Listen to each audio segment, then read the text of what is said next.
Right.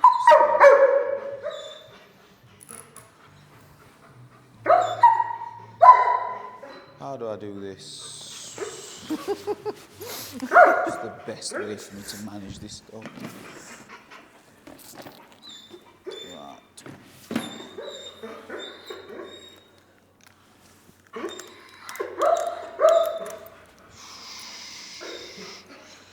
Right then. So, to be able to keep him calm and stop him from doing all of this, I'm going to use a slip lead. But he might not like being told what to do by me, so he might have... I've brought a few of the things that we've got. Show all the me different what you've got then. Cool, so you got slip lead. It's a little bit thick, that one. So this one's a little bit thinner, so it gets a better response. What else do you have in there? Harness. Yeah. And... Collar, harness, and... Long lead. Long lead. Right, we'll be using this for now. Yeah, that's fine. Do you want me to take his joker off? You can just clip your lead off for me. There you go. And then you guys take a seat and I'll bring him over here and I'll try to get some sort of understanding. Yeah. Here we go. Good lad. So, I've heard that he's destroyed the house. Yes. My dog's the same. Hence why he lives in a crate, because if you leave him unattended for 2 seconds, he will get something that he shouldn't get. He can't even be on the garden unattended, because he'll get the kids' toys, he'll chew the trampoline, he'll chew the garden furniture, absolutely everything. He's done that, hasn't he? Yeah. Absolutely everything. So well, whether it's just him or both of them, we don't know. But genetically, I'm saying it's this guy. Yeah. Because I know my dog's exactly the same. I can leave him, but if he sees the opportunity, he will take it. Yeah. And that is the issue with a dog like this. Now, when I selected my German Shepherd, I knew what I wanted. I wanted the defensive side, I wanted a guardian, I wanted the dog to be great with the family. He ticks all those boxes. However, with that, I have to be able to manage him to a very high standard, just being a nice family pet, because I want a dual purpose dog. I want a dog that is, you know, has the abilities to defend the household and keep burglars and thieves away, but I also want a dog that I can take to the park, throw a ball, take him on holiday with us and do nice things, and he's tolerant of everything within the environment. He's not just barking and lunging and causing me a problem every time I go for a walk. So, to get that understanding with my dog, I withhold everything, such as praise and affection, food, toys, free time. Everything will be allocated as and when I think that the dog is calm, stable, and focused. So from morning till night, there has to be a very strict structure in terms of the dog getting understanding of what he should be doing. So when you got this dog at 8 weeks old and you brought him into your household, what was your first understanding of what you wanted this dog to do in there, and how did you tell him this is what we need you to do in this household? Family pet, eh? Yeah. Like the two we've had before. Yeah. But this dog's a different kettle of fish. It's totally different. Yeah, so you have to understand each dog is an individual and they have different styles of understanding what it is that you are trying to say to them. So because I've got the brother to this dog, I know even though he's bonkers, he's actually quite sensitive. He's not as hard as he looks on the exterior. He's a bit of a wimp. So all of the bravado that he has running around, if I pull on the lead like this to my dog, he goes, oh, like he's hard done to, but then he wants to bark, he wants to lunge, he wants to destroy things. So he's not in the middle, it's not balanced where it needs to be. He just wants it all his way. And the minute you try to tell him otherwise, he wants to throw a tantrum about it.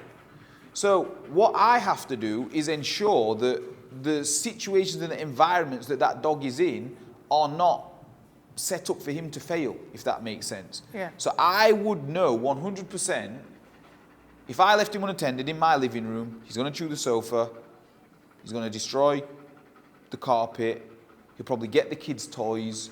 So he's crate trained. If I am there, he can be out, he can be calm and stable, but I wouldn't leave him for a long period of time unattended because I know full well what's going to happen. And then what happens is I come back in and I'm then frustrated. I'm coming back in the room, what have you done? Silly dog. The dog doesn't even know what I'm telling it off for. He has no idea. Because the rules weren't set, I didn't make it clear to him, don't touch these items when I leave. But dogs with drive and intensity, you could tell them a million times not to touch something, they'll still do it, especially if they think they're going to get away with it. So crate training is crucial to ensure that you're not building a negative relationship with the dog. Now, other dogs, at some point of your relationship with them, there's meant to be trust built to where you can have them out of the crate for long periods of time and they're not doing anything wrong because they're just going to mooch about slowly, go and lay down on their bed. They're not going to cause you a problem. But when you know full well, every single time you leave out, in the back of your mind, you're thinking, he's going to destroy something.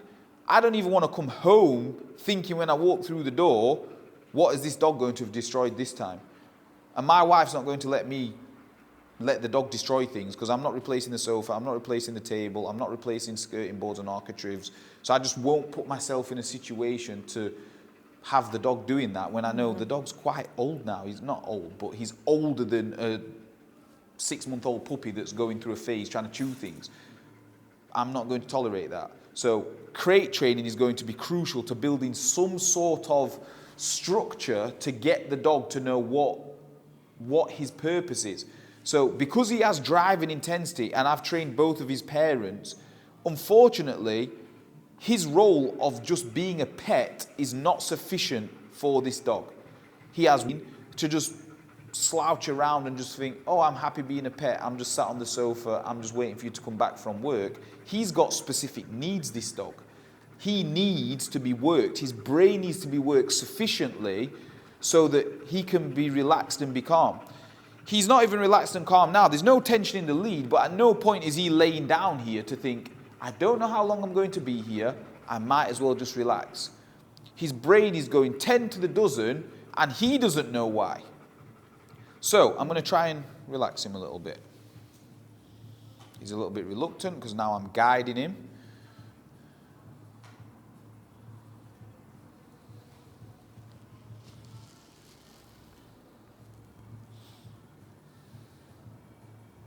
But his demeanor's changed now because now I'm telling him to do something.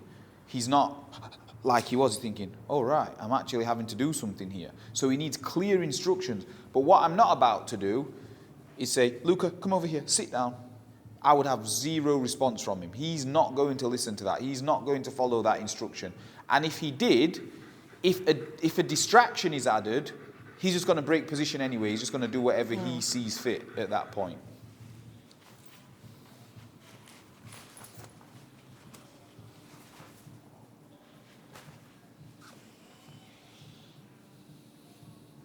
So there, I'm putting a little bit of tension just to try and sit him.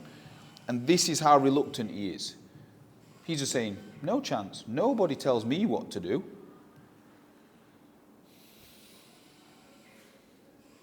Be patient.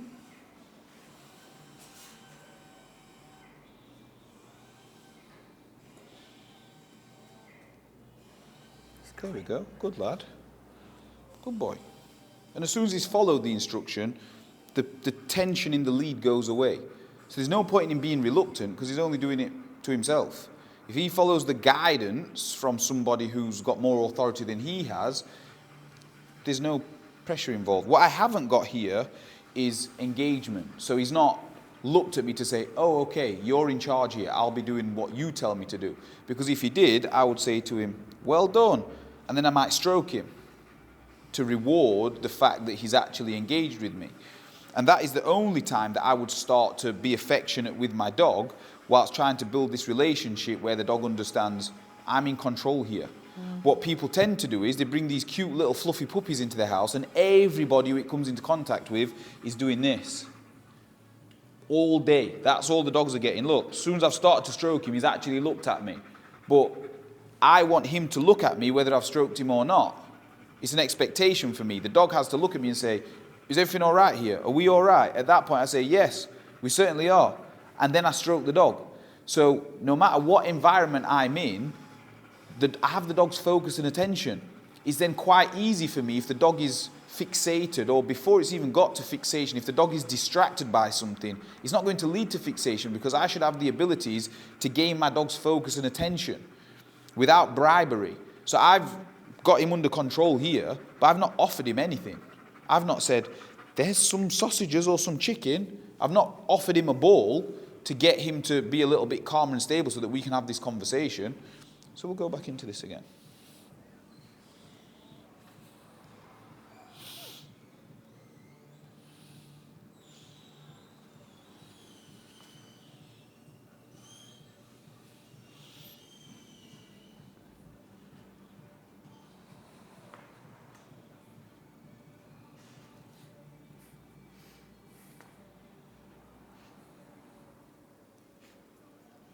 And all this reluctancy is why I wouldn't talk to him.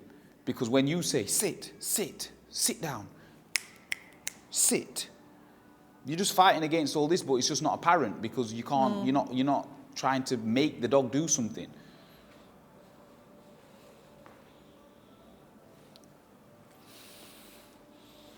Good boy. Well done. A little look then, weren't there? A little bit. So I'm building that trust slightly to where he thinks, okay, I trust that you've got my best interest at heart. None of that is a punishment. But I need my dog to be able to do that whenever I say so. But he's a dog. He doesn't speak human language. So I could say whatever I want to him. It's not going to work. Once I've shown him what my expectations are and he's willing to do that rather than reluctant, I might as well condition the word to the behaviour then, because at least he's willing to do it. So a slip lead is the best tool that you can use with the majority of dogs when trying to guide and manipulate behaviours. Then I'm going to withhold everything. If he wants to eat food, it's only going to be once he's focused on me. So I don't know if I've got any in here. Yeah, I have. So I've got just kibble. No high value treat, just kibble. Is he all right to eat some of this? Yeah. So I'll just offer it him without him doing anything, see if he takes it. No, it's not good enough for him. So let's say he was my dog, and this is me now offering him his dinner. He doesn't want it. Tough. That was his only opportunity to eat now. So I might go and do other things that I need to do. He's obviously not hungry. Give it an hour, give it 2 hours.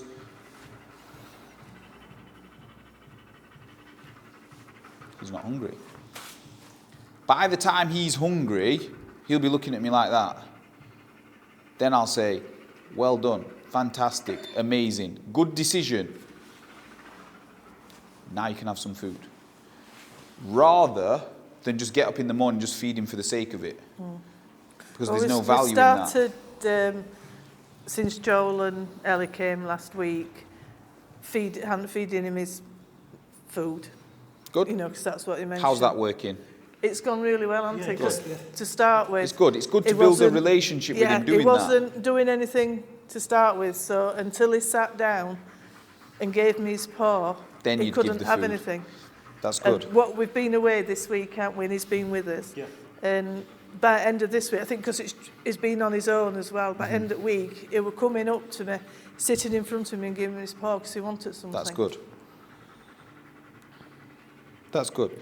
So the other concern that I have is that because he's with the other dog, he's built a relationship where he thinks it's acceptable to constantly initiate play with the other dog. So in his brain, he doesn't see anything wrong with being dominant and being stimulated by dogs. So that's okay at home if it doesn't bother you guys. But then once you take him onto a walk and he sees strange dogs in the park, I was going to think how do you expect to teach him which dogs he is and is not allowed to compete with? It's almost impossible. So I just don't allow any competition within my dogs whatsoever. They can drink out of a puddle together, they can run and hold a stick together, but there's no competition. I just won't allow it because it's unfinished business. They then just think it's acceptable. If I can do it with the dogs in the household, they see the poor lady across the street with the cockapoo and they want to run over there and start competing with her dog as well, being dominant, bullying the dog. And, you know, some dogs, they're not aggressive when they're doing it, but it's just unwanted behaviour in general. Then what you have is dogs that are aggressive having to put up with dogs that run up to them that are so-called friendly. And then it's not nice for the person who's got an aggressive dog thinking, your dog might be friendly, but mine isn't. So you're putting me in a situation here where you don't have control of your dog, but because you're saying, it's okay, he just wants to play, that dog doesn't want to play with that dog. That dog wants to kill it. Yeah. And then it's just a bad situation in general. So for me, I'm not willing to put my dog in a situation where I don't have control of it. Before taking my dog out into a busy environment where there's lots of distractions, I need focus and engagement from my dog. So if I couldn't get that in here now, good boy, well done. Good lad. If I can't get that in here now, I'm not then willing to take him to a busy park where I've got lots of other dogs running about chasing balls and expect him to not want to go and get involved in that. But once I have established control, good boy, I'm then a little bit more confident that I know he can do it. Then if he doesn't do it, I can use the lead to prompt him as and when he's getting distracted. So if I take him for a walk, like there, a little bit of instability, a few little taps on the lead like that.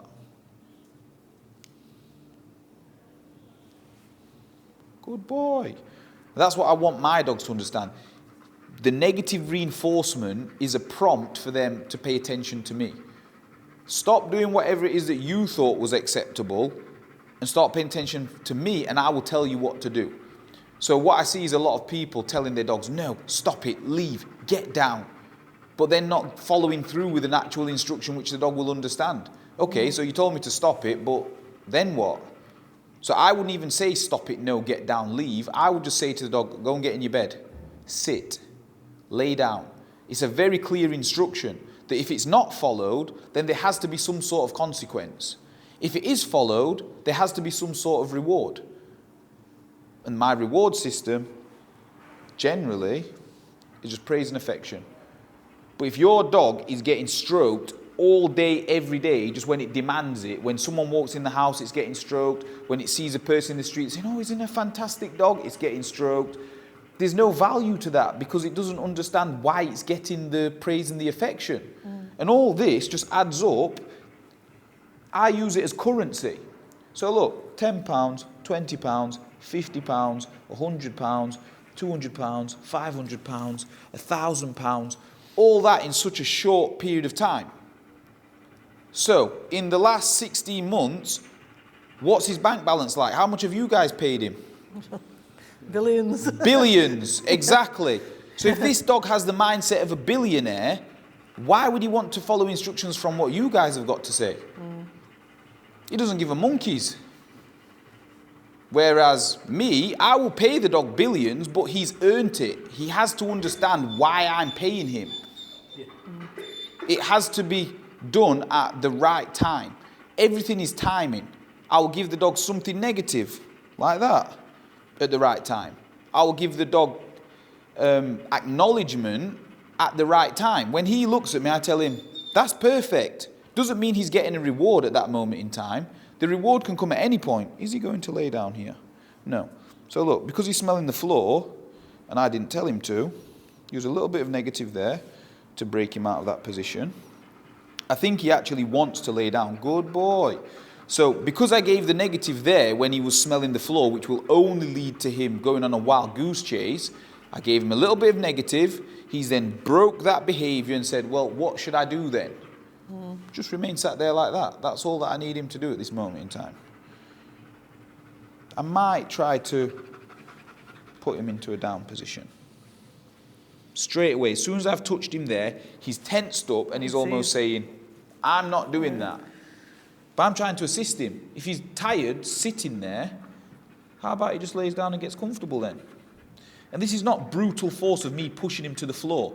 This is just me guiding and manipulating him, pushing him left and right to try and knock him off balance a little bit.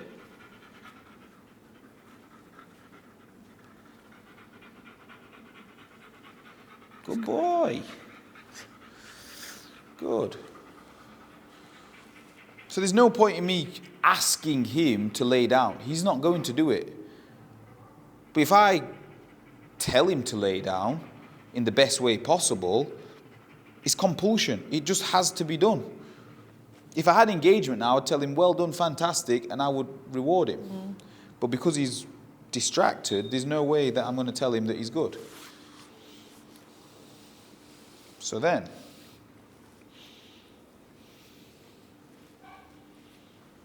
once I actually have, get your bum over there.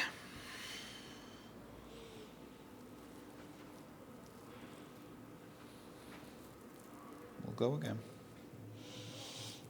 You just have to be patient. He doesn't know what to expect, so it's unfair for me to just think he's just going to do it straight away. He's not going to just do it straight away. A little bit of lead pressure there.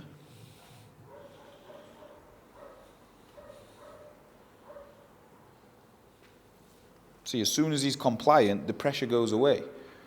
So what's the point in him not following my instruction? It's not beneficial for him. A little bit of gentle guidance. And the lead's relaxed. Once I've got the behaviour, I work on three things: distance, duration, and then distractions. So because I'm trying to build trust with him, I should not need to keep hold of this lead for him to stay there. He should stay there, or else there'll be some consequences. And the consequences will be, I'm putting you straight back there. So I'll try to build a little bit of distance.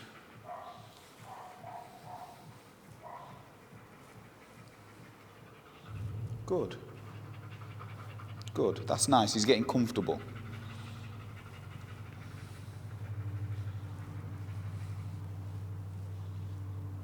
Good boy. You see, I've got engagement. And what have I actually given to this dog? I offered him food, which he didn't want. But all I've offered to this dog is guidance and leadership, and it's already mellowed him out a little bit. Still heavily panting, but that's because he's got so much going on in his brain. There's so many other things he would rather be doing to please himself rather than following my instructions and listening to me.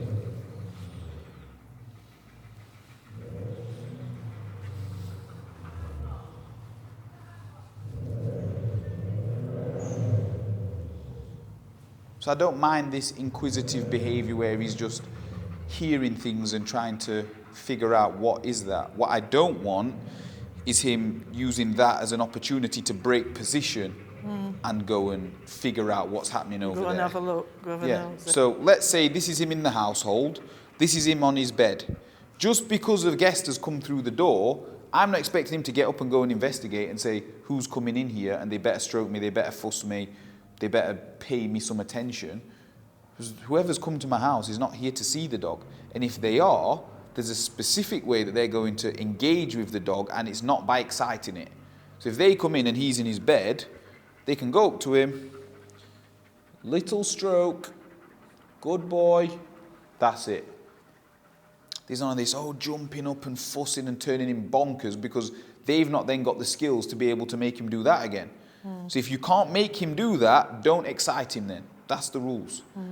Because it's not fair on him that he doesn't see why he will get called a bad dog or unmanageable or whatever they'll say, when actually there's not really much wrong with him. It's just whoever is communicating with him needs to have a certain skill set to be able to get him to this point.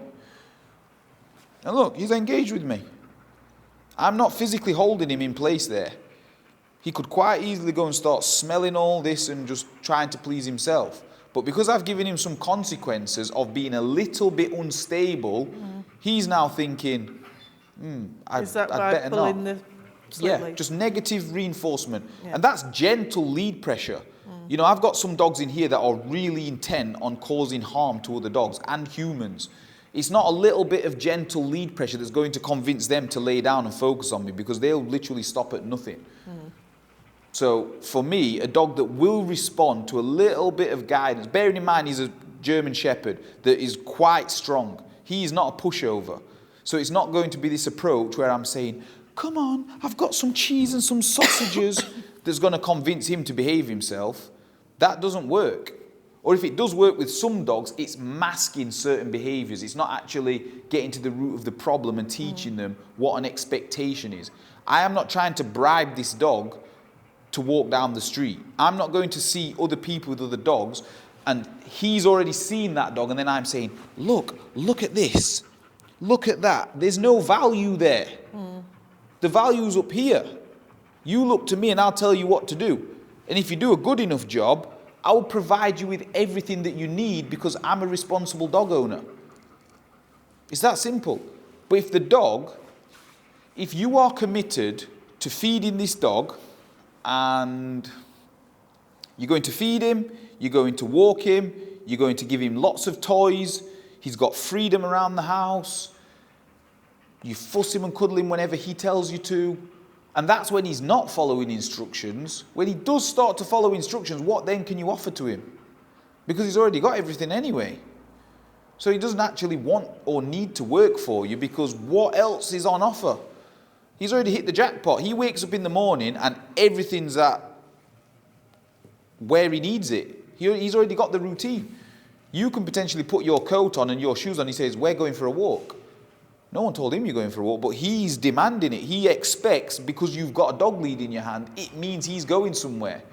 When it doesn't. But he's already thinking 10 steps ahead and telling you what to do. So I kind of don't mind that if you have control. But if you can't tell him what to do, but he can tell you what to do, how is that a good relationship?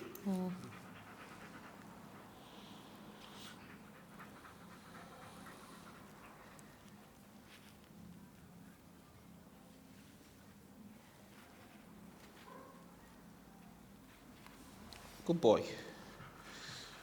Were you expecting to see him this No.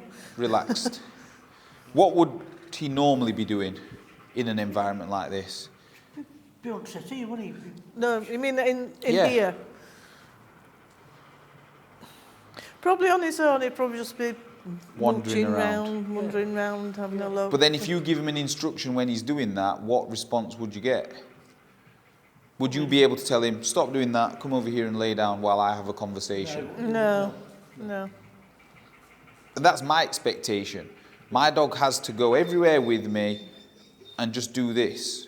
I will allocate time to throw a ball for him. I will allocate time if he's responsible enough to let him off the lead and let him have some free time running around, smelling the bushes, picking up a stick, drinking out of a puddle. But that time will come to an end and then he has to be under my control again because he's a German Shepherd.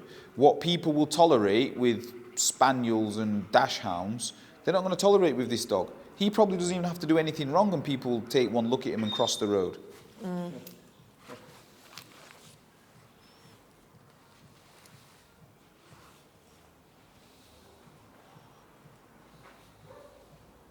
So look, we've got reluctancy here.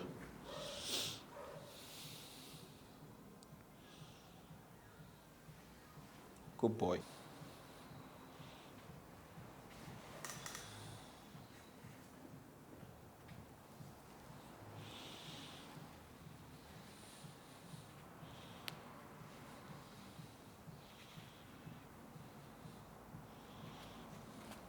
So there's some insecurities. He's trying to lean into me. He's telling me he needs some sort of support from me. Whereas I'm not giving him support. I want him to be independent. He's a German Shepherd. He doesn't need human support.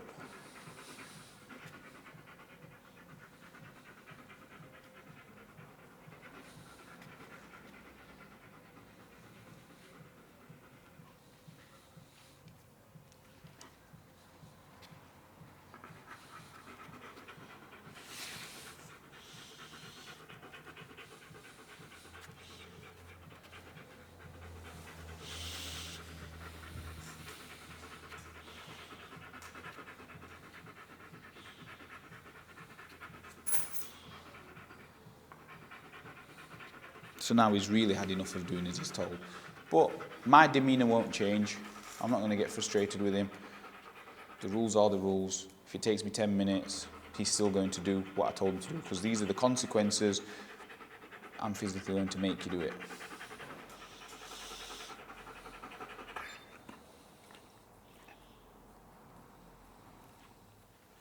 And to him, this is a punishment, but it's not. It's just the rules. Once you've been through this 100 times, you should then be able to say, down, and he just offers you the behaviour.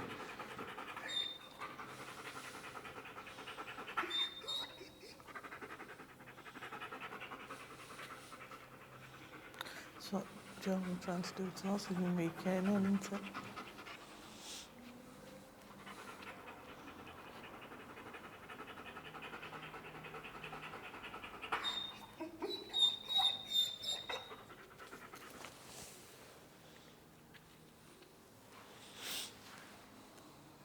He's terribly anxious, this dog.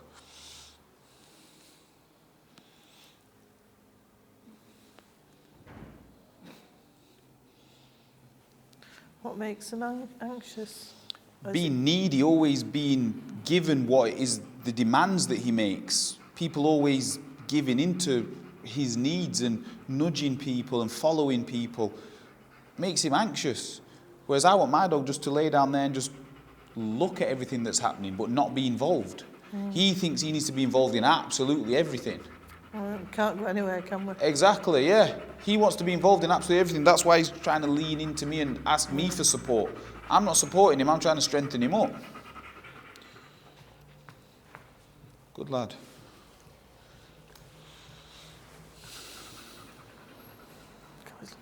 Good boy. So it's going to be hard work because the whole communication method needs to change. You guys are talking to him way too much. I've not even seen you do it today, but I could imagine if I asked you to do this, he wouldn't listen to you. You'd be repeating yourself, you'd be changing the tone of voice, you'd be clicking, you'd be pointing, you might even offer him something. It's not necessary. And then once we've got through this, with the distance and the duration, it would then be about adding a distraction such as another dog. What time are we on? We've got time to add a dog. Does he react to every single dog that he sees? Or is it hit and miss? He barks the two. Yeah, it's the barking that does your head in. So if I brought a dog in here and he didn't bark, would you be shocked? Yeah. Yeah. If I got a dog to lay down there right beside him and he was to stay there like that, would you be shocked? Yeah. Yeah. Right.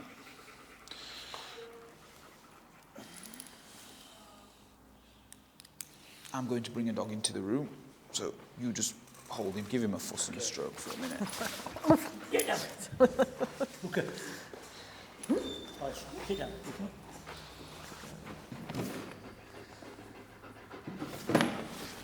He'll probably Buzz light, yeah.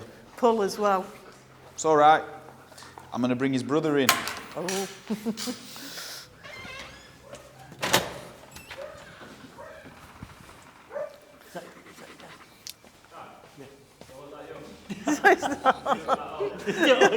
It's good in here, what he does. Yeah.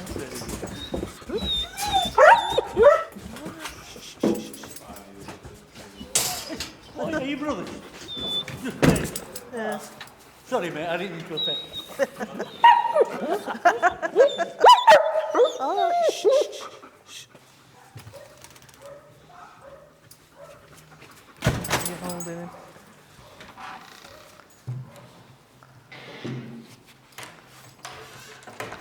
The other group of well, they are twins, aren't they? Buzz, come here. You. Down.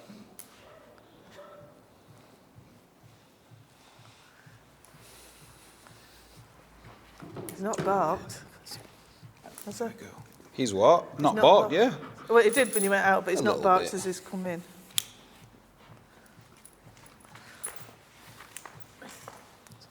So he knows what he's doing.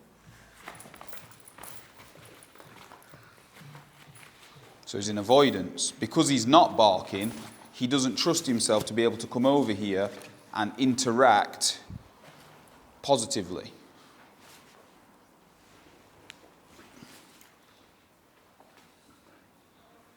Leave him alone, Buzz.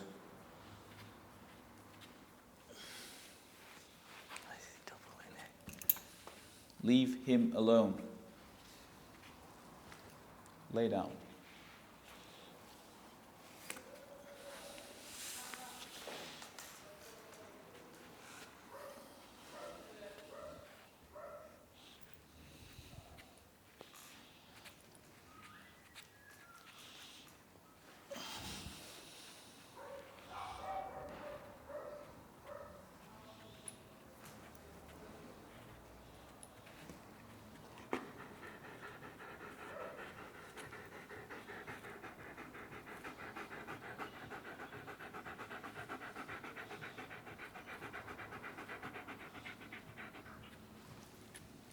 Down.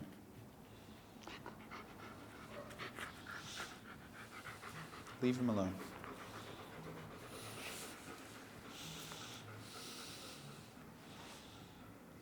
So because he's staring at him, I'll give him a little bit of negative there.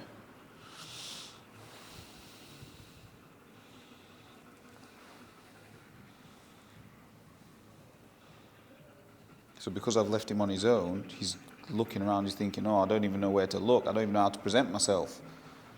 But then this has to become an expectation. This is what I call socialization amongst dogs, just being tolerant of one another. Yeah.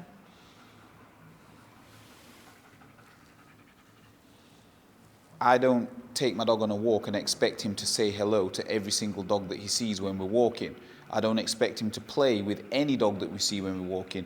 I just expect him to ignore them.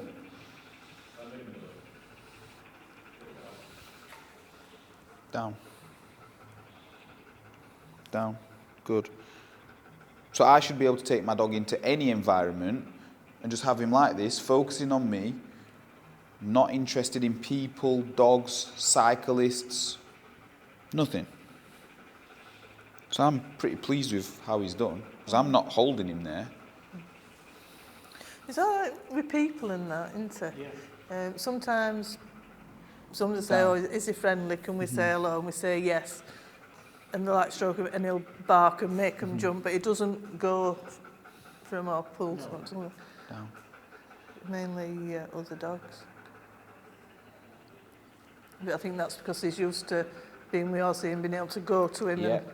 and So play. that's part of the problem. The foundation that has been set in terms of him being able to play with the other dog in the house whenever he feels like it, he just wants to do that with other dogs all the time, yeah. when he sees them, as and when he sees them.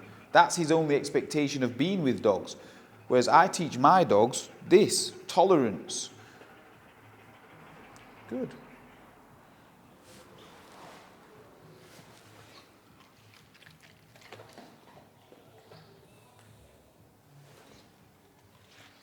Down.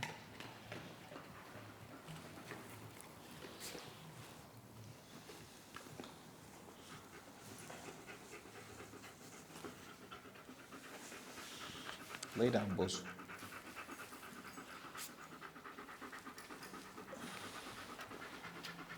Get over here now.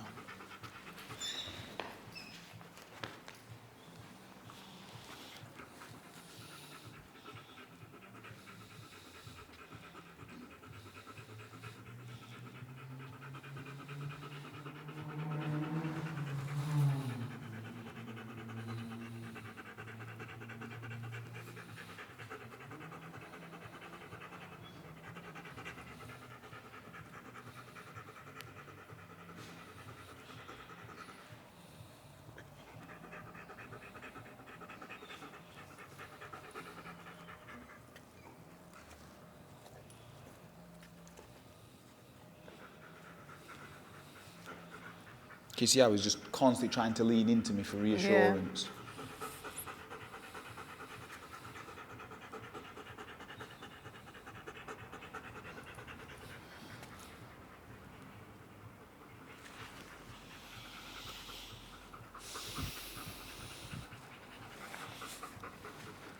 Heel. Down.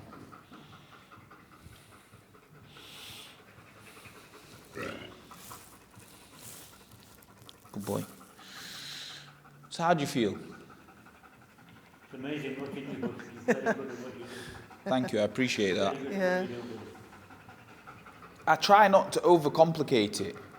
You know, I try to put it into terms that are as simple as possible. One of the main things that I say to a lot of my clients is that within my household, my dogs and my children are raised the same by my wife and I, which means these are the rules. If they're followed, there'll be lots of rewards.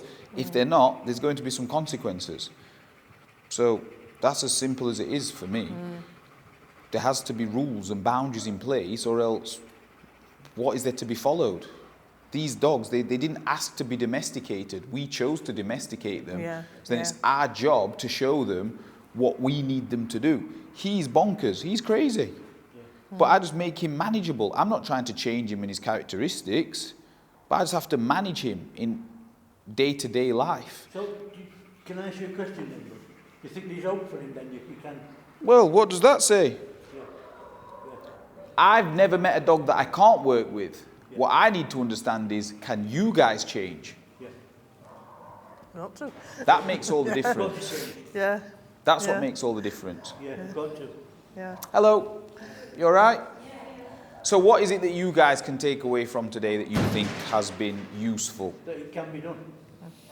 Patience. And Patience. Patience is the main thing. You've got to be patient. You've got to allocate time to be able to teach things. You know, if I had 10 minutes, I wouldn't try to work on this. Because 9 minutes in, he'll be frustrating me, and then I'll show some sort of emotion, then he thinks, well, I've got hold of your emotions. So, regardless of how he's making me feel, I can't show him that he's making me feel that way. I would never get cross or frustrated with the dog. If I've allocated enough time, let's say I've allocated an hour to work on this calm, stable behaviour, and 40 minutes in, I've achieved it, I've then got 20 minutes to do with him whatever I please, because he's earned it. But if I only allocate 10 minutes and he's just not compliant, I've then got an issue. And then I'm frustrated because I didn't allocate enough time. So within your daily structure and routine, time allocation is vital. And the less free time that he has to please himself, the easier it is for him to do things like this, because this is a task. This is something that you're setting out for him to do. And then it just becomes normal. With distractions for long periods of time. Like, he's laid there, they've come in, he'd have gone over to him. Normally he would have been inquisitive enough to walk over there. So you happy? Yes. Confident? Okay, so next time you come in here, it's about you guys doing the work. This consultation is for me to see what the dog is like, get an understanding. I know Joel already gave me enough information here, so it wasn't as difficult as what my normal consultations are, because I've got some understanding already of what is happening within the household. But next time it's about you trying to learn these techniques and these methods and seeing what response we get from the dog. He might have a tantrum. He might try to bite you. There's loads of things that could happen when you start to take away his privileges and say, actually, I expect you to work for me, not just be provided with everything because you're cute and fluffy. So it's tough love. I'm not saying don't love the dog, but everything that you're going to give him should be given at a specific time for a specific reason. Because he's earned it. So that he's earned it, yeah. And once you've done that for 6 months, a year and a half, 2 years, you shouldn't have to do that with a dog because the expectation's been set. It should just be a routine now that the dog knows what your expectations are and wants to provide you with that anyway, if that makes sense. Yeah. Good lad. Lay down. There you go, there's your new dog. Thank you. Let me put my dog away. Come on in. How are you guys doing?